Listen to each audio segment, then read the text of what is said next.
Airports are a mess. TSA is all up in your business. Airlines are exploiting you at every step, and half the rules don't even make sense. And yet, most of us just go along with it.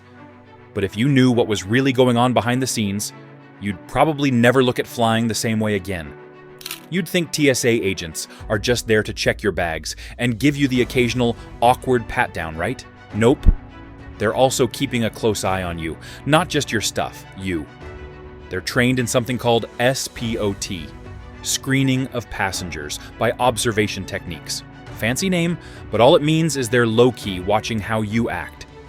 If you're fidgeting, avoiding eye contact, or sweating a little too much, boom, you're suspicious.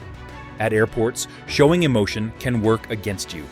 Whether you're upset, teary-eyed, or just stressed, TSA might take extra notice and assume you're hiding something.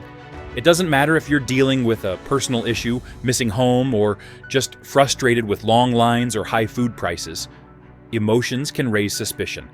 Airports are one of the few places where something as simple as looking emotional could get you flagged.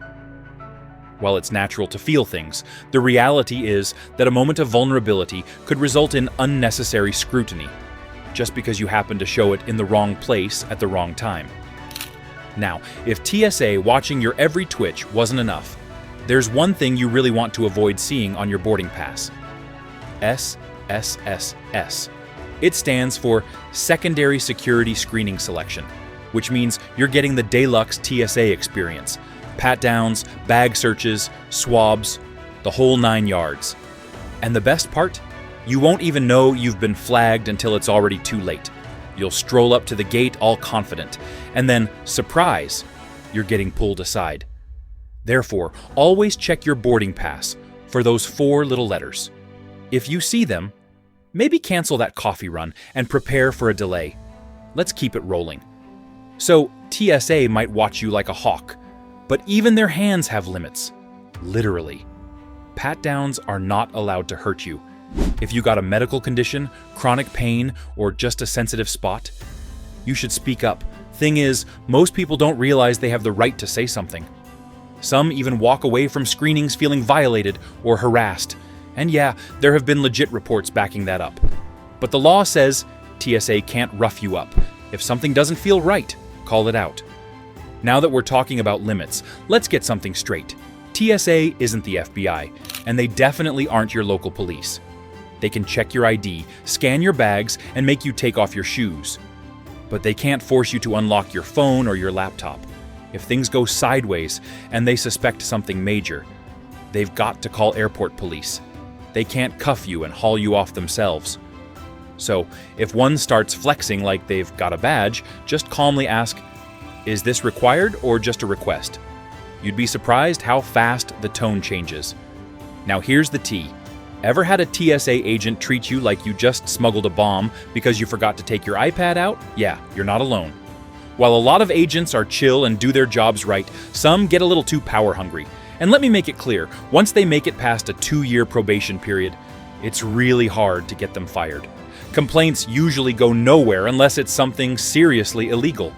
And if you've ever wondered why some agents act untouchable, it's because, well, they kind of are.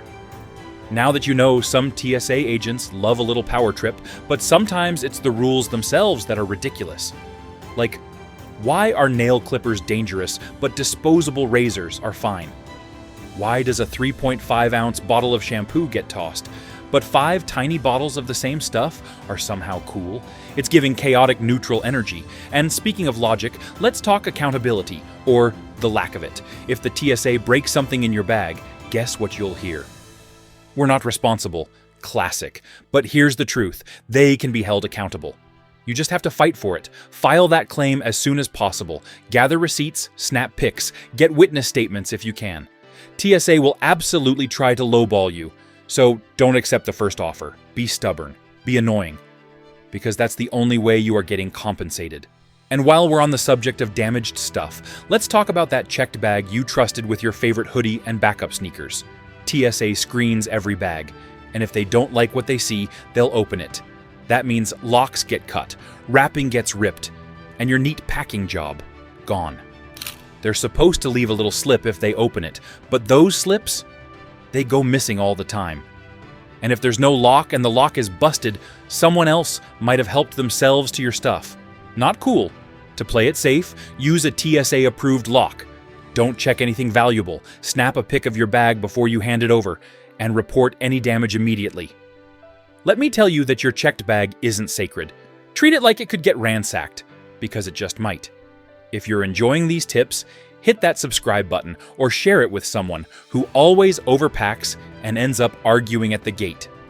Speaking of arguing at the gate, there's one thing the TSA always insists on taking off: your shoes. And suddenly, you start questioning every pair of sneakers you've ever owned. But did you know that shoes are one of the most common items flagged for extra checks? Even if they're perfectly innocent, those soles can set off alarms, especially if you've got metal eyelets or unusual soles. So, if you want to breeze through security without the shoe dance, go for slip-ons or something TSA-friendly. TSA pre-check sounds like a lifesaver, but is it really worth the cost and time? It can definitely make things smoother. No need to remove your shoes, laptop, or liquids. But the real question is, how often do you fly? If it's just a couple of trips a year, it might not be worth the annual fee. But for frequent flyers, it's an easy way to cut down on stress and make security feel like a breeze. Just when you think you've beaten the baggage fee system, boom, here comes the sizing bin drama. You know the drill. You're at the gate, feeling confident. Then a gate agent gives you that look. Can you place your bag in the bin? And suddenly, you're wrestling your carry-on like it's a WWE match. But some of those bins are actually smaller than the airline's official size limits. Yep. You could follow all the rules, measure your bag perfectly, and still be told it's too big. So what do? Measure your bag yourself at home. Screenshot the airline's carry-on policy. If your bag is legit and they still try to make you check it, push back, politely but firmly. You're not wrong for knowing the rules better than they do. Let's be real. Some of these rules are just dressed up money traps. And speaking of traps, let's talk about how airlines squeeze extra cash out of you like it's a hidden level in a video game.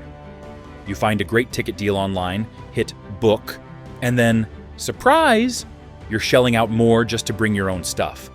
Carry-on too big, fee, bag slightly overweight, fee. Want to breathe?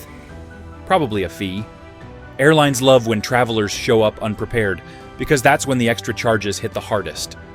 To avoid those surprise costs, weigh and measure your bags before you leave home, and make sure you're familiar with every airline's policy, especially for connecting flights. Always prepay online if you're checking a bag. It's cheaper than paying at the counter. A few extra minutes of prep can save you real money. Let's be honest, airport food is already expensive enough, so the last thing you need is for your bag to cost more than your lunch. TSA loves their no food past security rule.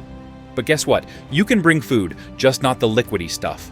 No soups or dips, but solid snacks are good to go. Fruit, sandwiches, and granola bars are totally fine. So next time you're packing, don't skip the snacks, just keep them dry and solid. Last but never the least is the mysterious case of the random swab test. These are to identify traces of explosives. But if you're traveling with cosmetics or something that's been exposed to common chemicals, you might get flagged even if you're clean as a whistle. Don't be shocked if your makeup bag becomes a bomb squad's favorite target. Airports can be a real pain, but being prepared makes all the difference.